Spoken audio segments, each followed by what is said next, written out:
guys আমি আর রূপম মিলে একটা বক্স এ হচ্ছে শঙ্কর ঘোষ CR7 আমি হচ্ছি রূপম ঘোষ গেমিং আমার রূপম ঘোষ চ্যানেলটা হ্যাং হয়ে গেছে গাইস হয়ে গেছে একটা চ্যানেল হ্যাং হয়ে গেছে আমার দুটো চ্যানেল চলো আমরা বক্স দেখাতে চলছি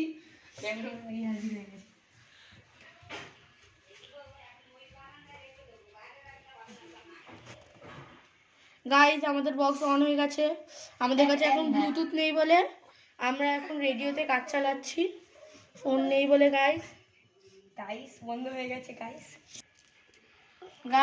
এবার আমাদের কাছে গান চলছে আমাদের বানানো বক্সের গান ঠিক আছে গাইস গান চলছে আবার নেক্সট ভিডিওতে আমাদের সাথে দেখা হবে এই পুরো এটা পুরো দেখো বেশ এই আমাদের বেশ দেখা এবার হবে নেক্সট